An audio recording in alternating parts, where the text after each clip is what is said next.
네, 이번 시간부터 본격적으로 공판 절차에 대해서 공부해 보도록 하겠습니다.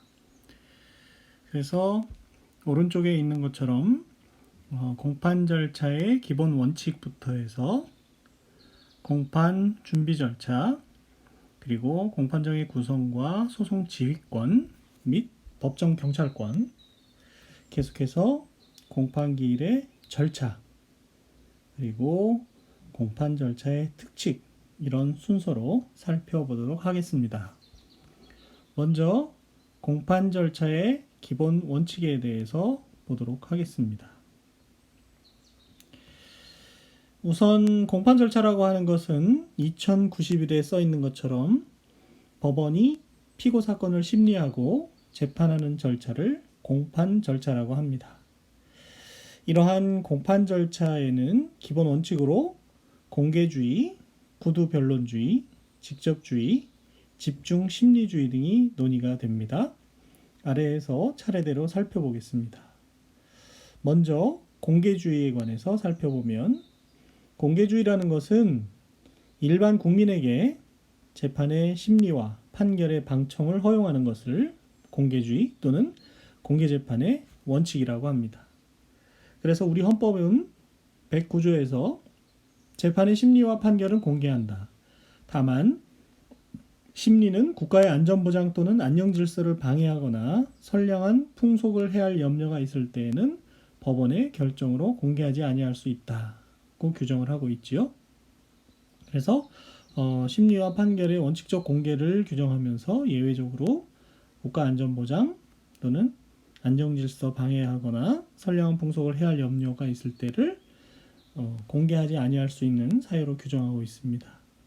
그리고 헌법 27조 제3항은 기본권으로서 형사 피고인은 상당한 이유가 없는 한 지체 없이 공개 재판을 받을 권리를 가진다고 규정을 해서 역시 공개 재판에 대한 규정을 두고 있는 것을 볼 수 있고, 이러한 헌법 규정을 실현시키기 위해서 법원 조직법이 제정되어 있는데, 법원 조직법 제57조에서 재판의 공개와 관해서 역시 규정하고 있는 것을 볼 수 있습니다. 그래서 법원 조직법 57조 1항은 헌법의 내용과 같은 내용을 담고 있고요.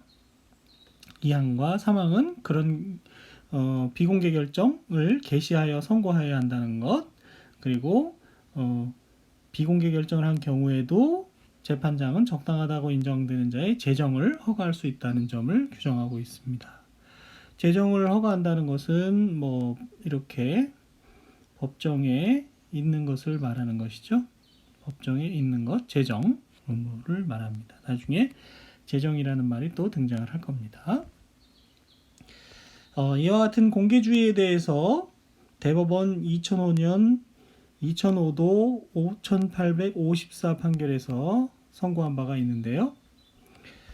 죄명은 공갈, 상습도박, 방조, 마약류 관리에 관한 법률 위반, 향정신성 의약품에 관한 거죠. 향정 이렇게 돼 있는데, 내용을 보시면 2096에서 증인신문 절차의 공개를 금지한다는 결정을 했는데, 그 사유는 국가의 안녕질서를 방해할 우려가 있어서 증인신문을 함에 있어서 증인에 대한 신문 절차를 비공개로 결정한 사안이었습니다. 그런데 이것이 과연 국가의 안녕질서를 방해할 우려가 있다고 볼 수 있느냐가 문제가 되어서 결국 사안 내용은 나중에 읽어보시면 될 것 같은데요.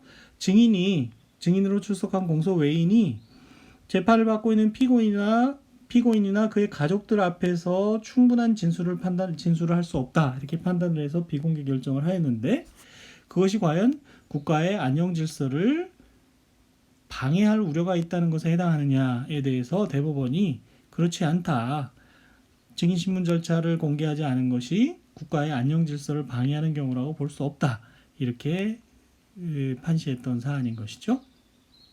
그래서 2099에 보시면 증인신문 절차의 공개금지 사유로 삼은 앞서 본 사정은 이제 피고인이나 피고인 가족의 면전에서 충분히 진술할 수 없다는 것인데, 그와 같은 것은 국가의 안녕질서를 방해할 우려가 있는 때 해당하지 않는다.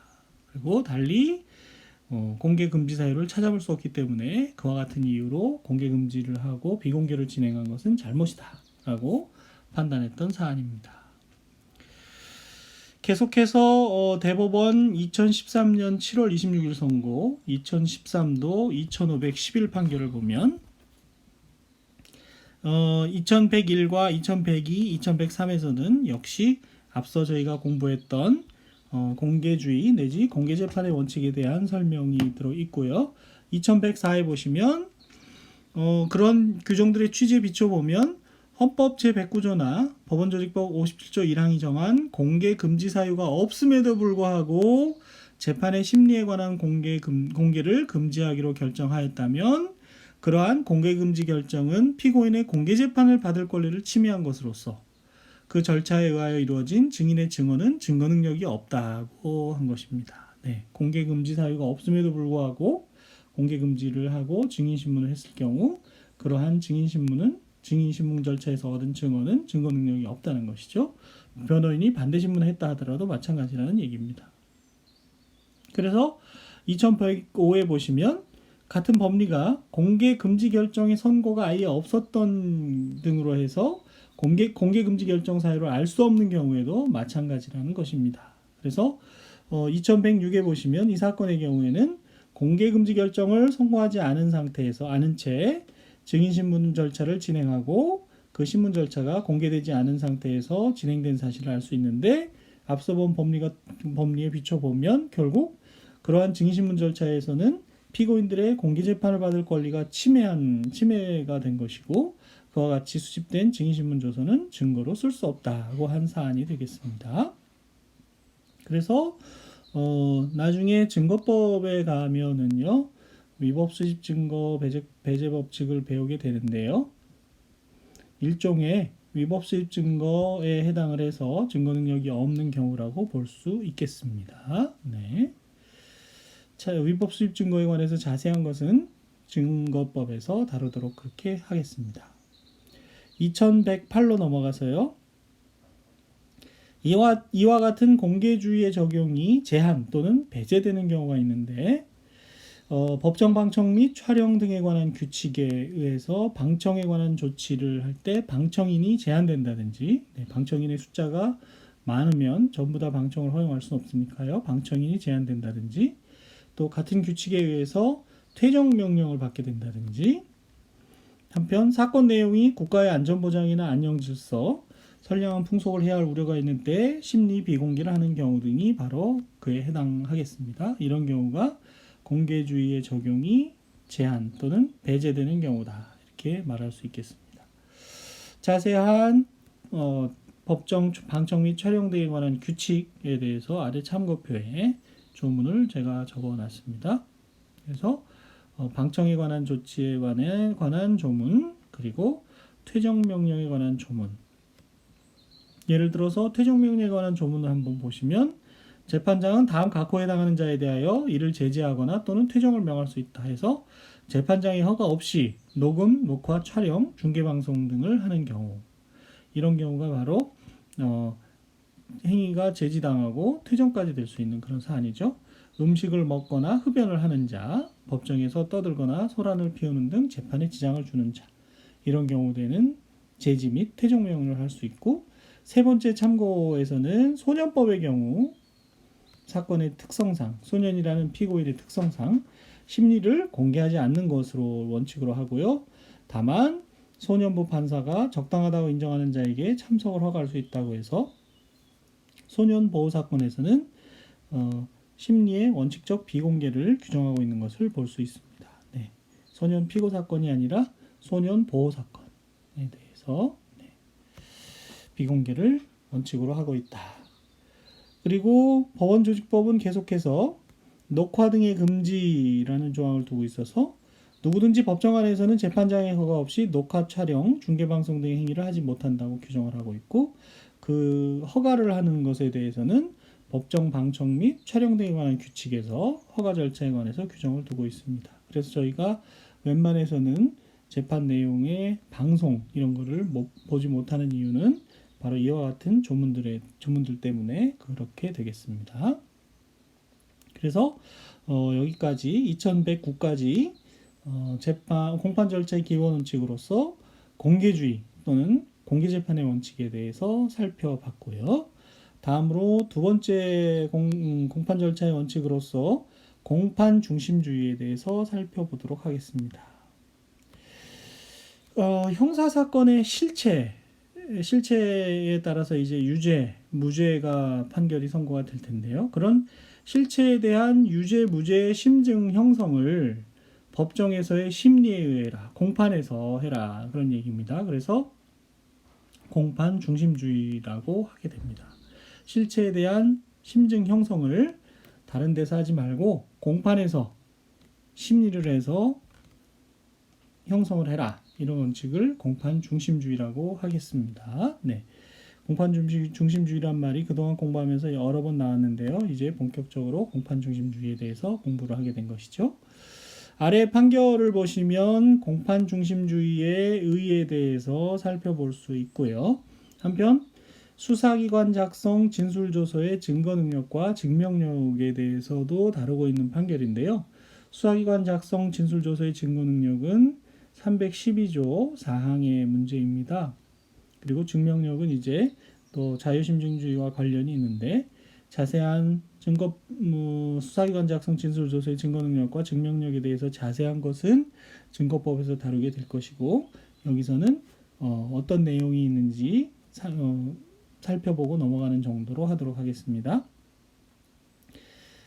왜 그것이 공판중심주의와 관련이 있는지 한번 같이 생각해 보시죠. 2006년 12월 8일 선고된 2005도 9730 판결인데요.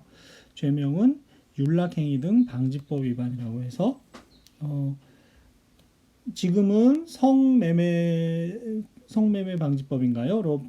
성매매라는 용어를 쓰고 있지만 과거에는 윤락행위 등이라는 표현을 써서 최근에는 이른바 성인지 감수성이나 이런 부분이 강조되고 있는데, 과거에는 성매매라고 하지 않고 여성이 윤락행위를 한다, 이런 관점에서 법령이 제정되었었던 것입니다. 불과 오래된 얘기가 아닌 것이죠. 어쨌거나 공판중심주의에 대해서 좀 살펴보면요.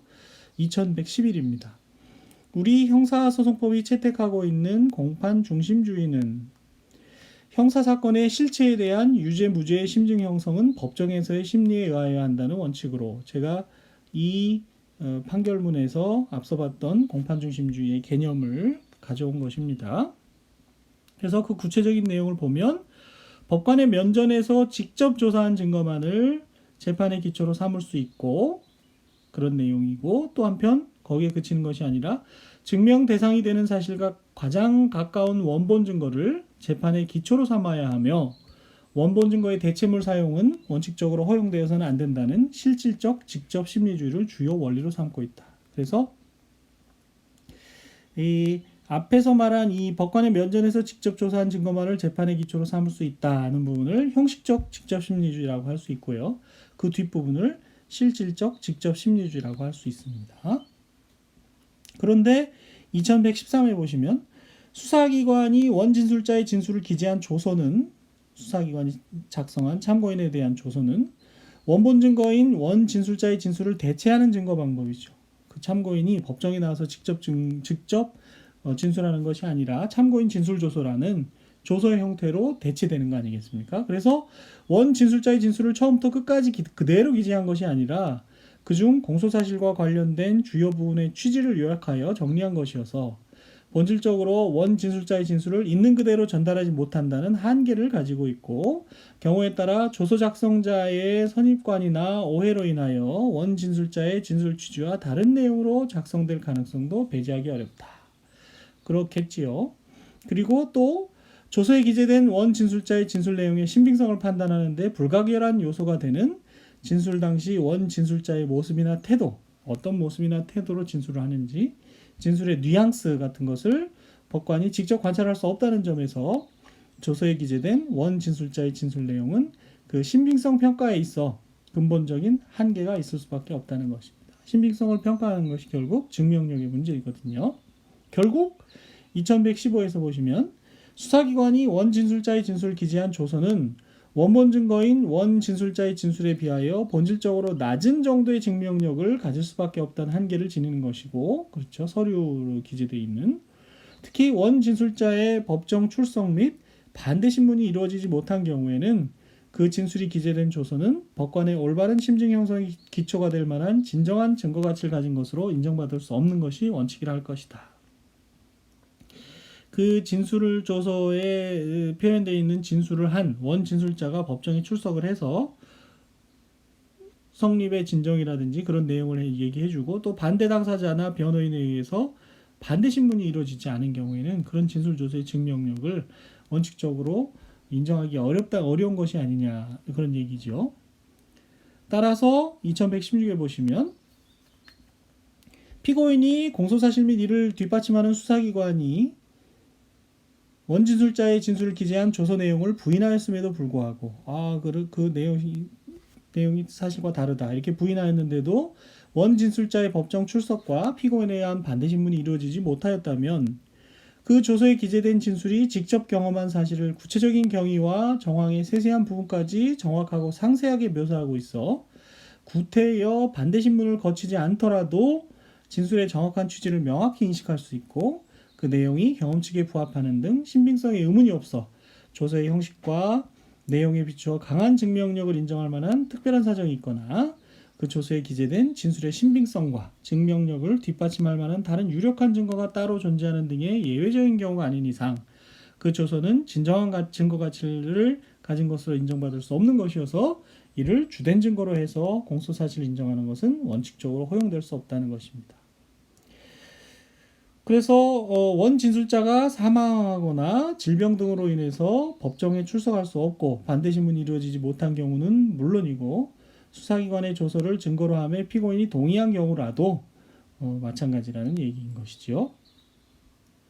그래서 이 사건의 경우에는 공소사실의 요지를 보면 유흥주점 업주들인 피고인들이 유흥주점을 방문한 보도망 소속 접객원인 공소의 1과 공소의 2로 하여금 부근 숙박업소에서 윤락행위를 하도록 직접 알선하였다. 이것이 이제 공소사실의 요지였는데, 피고인들은 수사건 초기부터 그러한 보도망 소속 접객원들을 불러서 접객행위를 하도록 한 사실이 있지만 윤락행위를 한 사실은 없다. 알선한 사실은 없다. 그리고 공소의 1, 2가 자신들이 운영하는 유흥주점에 접객으로 불려서 왔는지 그 자체도 분명하지 않다. 이렇게 주장을 했던 사안이죠. 그래서 결국 증거라고 하는 것은 공소의 1, 2,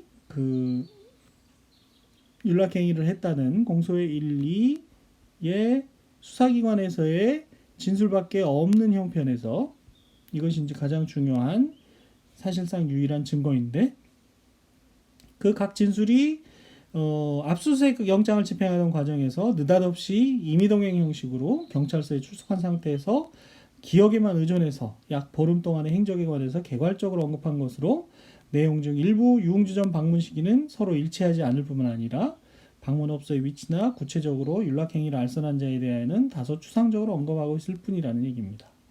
그렇다면 그리고 수사기관에서 다른 보강 증거를 수집한 바도 없다는 것이고요.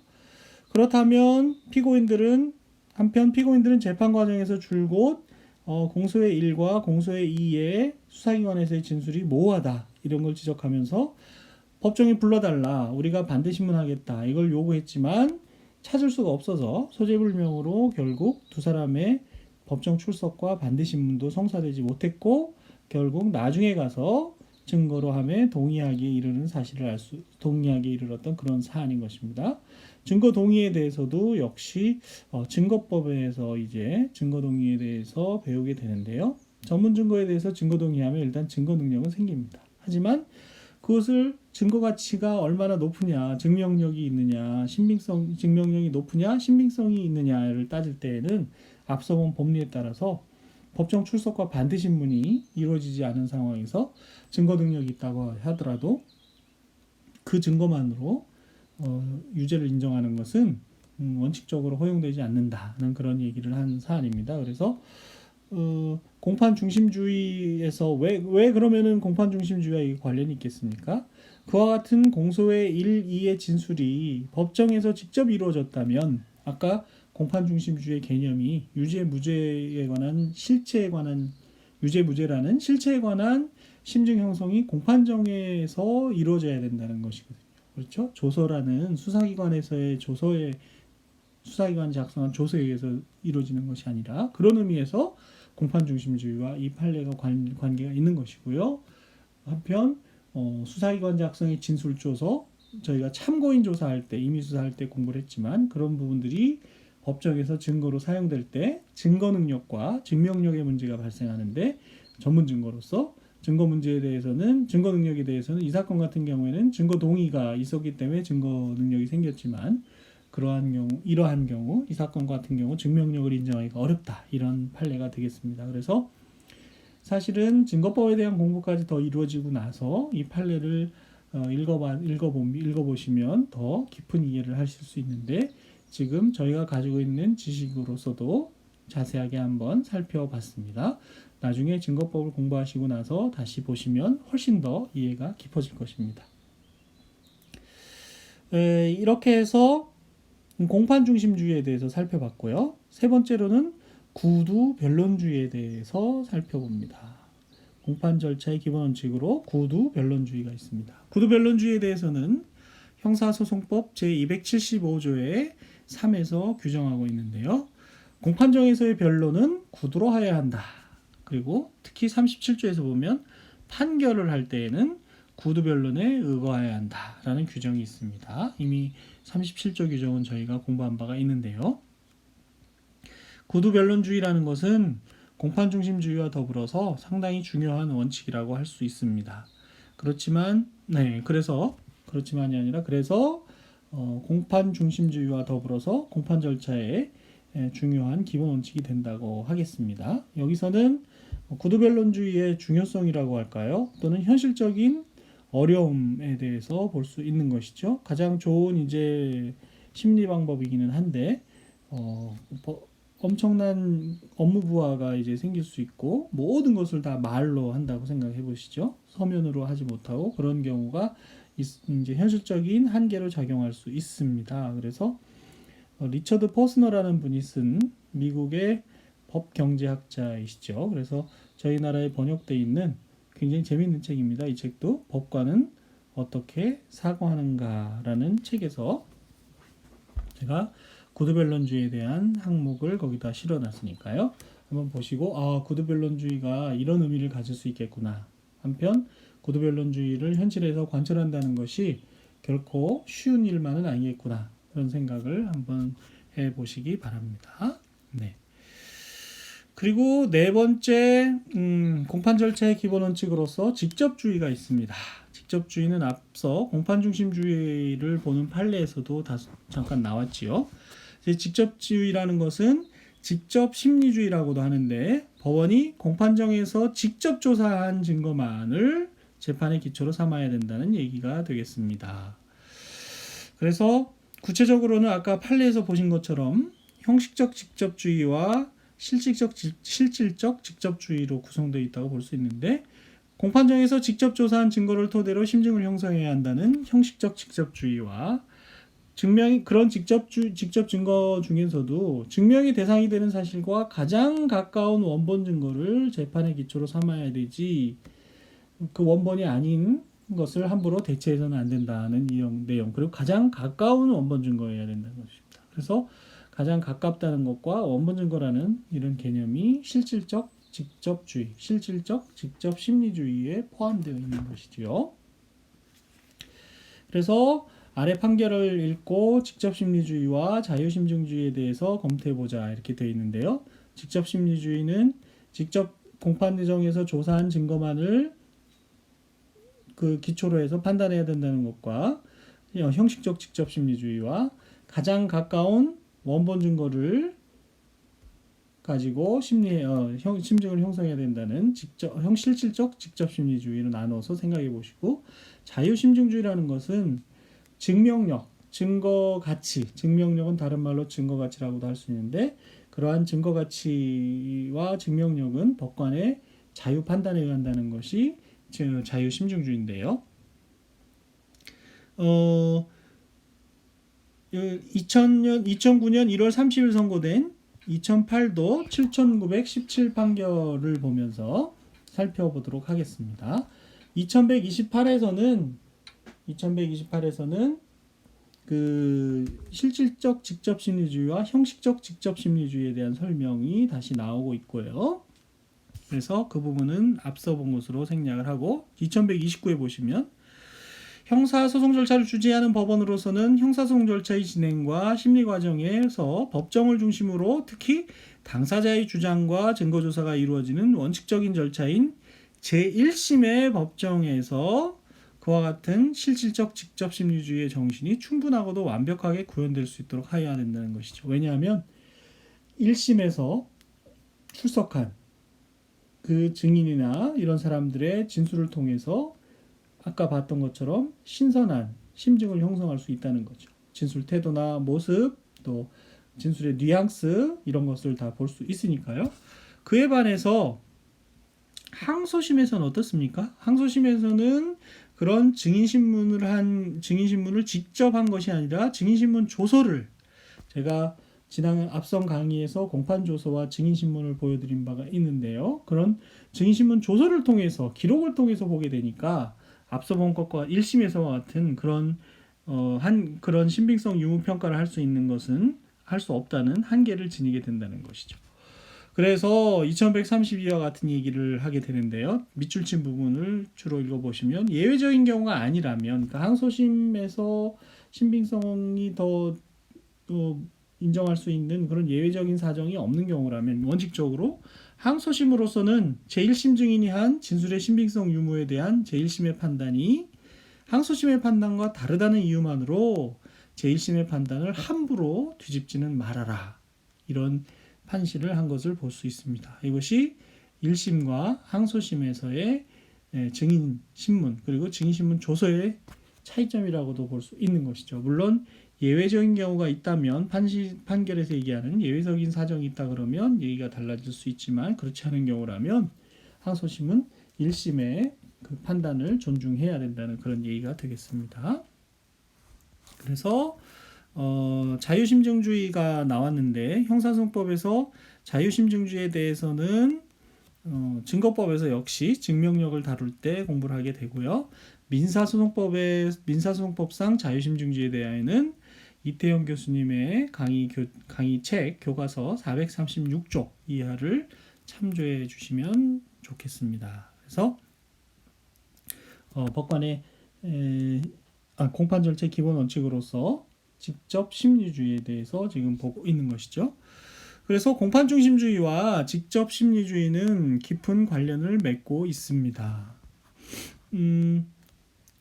2006년에 선고된 2006도 4994 판결은 여태까지 설명한 부분이 다시 반복이 되고 있으니까 한번 보시면 여러분이 보셔도 충분히 이해할 수 있으리라고 생각이 들고요. 2012년 6월 14일 날 선고된 2011도 5313 판결은 그 정리하는 의미에서 같이 읽어보도록 하겠습니다. 2136에 보시면 우리 형사소송법이 공판중심주의의 한 요소로서 채택하고 있는 실질적 직접 심리주의의 정신에 따라 제1심과 항소심의 신빙성 평가 방법의 차이를 고려할 때 제1심이 그 가장 가까운 원본 증거라고 볼 수 있는 거죠. 항소심에서 보는 그 증인신문 조서와는 달리요. 그래서 2137에서 보시는 것처럼 제1심 판결 내용과 제1심에서 적법하게 증거조사를 거친 증거들에 비추어 제1심 증인이 한 진술의 신빙성 유무에 관한 제1심의 판단이 명백하게 잘못되었다고 볼 만한 특별한 사정이 있거나 제1심 증거조사 결과와 항소심 변론 종결 시까지 추가로 이루어진 증거조사 결과를 종합하면 제1심 증인이 한 진술의 신빙성 유무에 관한 제1심의 판단을 그대로 유지하는 것이 현저히 부당하다고 인정되는 예외적인 경우가 아니라면 마찬가지로 항소심으로서는 제1심 증인이 한 진술의 신빙성 유무에 관한 제1심의 판단이 항소심의 판단과 다르다는 이유만으로 이에 관한 제1심의 판단을 함부로 뒤집지는 말아라. 앞에 설명했던 그런 판시 내용이 반복되고 있는 것을 알 수 있습니다. 네. 공판 절차의 기본 원칙 중에서 집중 심리주의 제도가 아직 남아 있는데요. 집중 심리 시간이 다소 지났지만 집중 심리주의까지 공부하고 이번 강의를 마치도록 하겠습니다. 네. 집중 심리주의라는 것은 공판기일의 심리를 집중해서 계속하여야 한다는 원칙입니다. 그러니까 기일을 계속하게 되면은 공판기일을 집중해서 계속하라는 얘기죠. 그래서 그 근거되는 조문들이 267조의 2 제1항에서는 뭐라고 얘기하고 있느냐 하면 네. 줄이 잘못 꺼져서 다시 줄을 긋고 이야기한다면 267조의 1항 같은 경우 공판기일의 심리는 집중되어야 한다는 원칙을 선언하면서 2항에서 심리에 2일 이상이 필요한 경우에는 부득이한 사정이 없는 한 매일 계속 개정하여야 한다. 3항에서는 그래서 재판장은 여러 공판기일을 일괄해서 지정할 수 있고요. 재판장이 4항은 재판장은 부득이한 사정으로 매일 계속 개정하지 못하는 경우에도 특별한 사정이 없는 한 전회의 공판기일로부터 14일 이내로 가능하면 2주 이내로 다음 공판기일을 지정하도록 하고 있고 5항에서는 소송관계인은 피고인이나 변호인, 검사 등과 같은 소송관계인들은 기일을 준수하고 심리의 지장을 초래하지 아니하도록 하여야 하며 재판장은 이에 필요한 조치를 할 수 있다. 이런 선언적인 의미의 규정을 두고 있는 것을 볼 수 있습니다. 집중 심리주의. 그래서 공판을 집중적으로 진행하기 위해서 증거 개시 제도를 인정한다든지 증거 개시 제도에 대해서는 뒤 강의에서 다시 보겠습니다. 앞으로 보겠죠. 공판 준비 절차도 마찬가지고요. 증거 신청이 제한되는 경우가 있는데 이런 것들도 또 판결 선고 기일에 관한 318조의 4의 규정들 제가 밑에 써놨습니다만은 이런 것들이 다 형사소송법상 집중심리주의 원칙을 표현하고 있는 것이다. 이렇게 볼 수 있겠습니다. 좀 더 자세한 내용들, 예를 들어서 당사자의 증거 신청에 관한 각하에 대한 내용이라든지 각하할 수 있는 규정, 판결 선고 기일이 원칙적으로 변론 종결한 기일에 이루어져야 하고 다음 특별한 사정이 있는 경우 선고기를 따로 지정할 수 있으며 판결을 변론 종결 기일에 선고하는 경우에는 판결서를 판결 선고 후에 작성할 수 있고 1항 단서처럼 따로 선고기를 정하는 때에도 변론 종결 후 14일 이내로 지정되어야 하는 것을 원칙으로 삼고 있는 점 이런 점들이 전부 집중 심리주의의 내용이 되겠습니다. 네. 강의 시간이 다소 길어지긴 했지만 이렇게 해서 공판 절차의 기본 원칙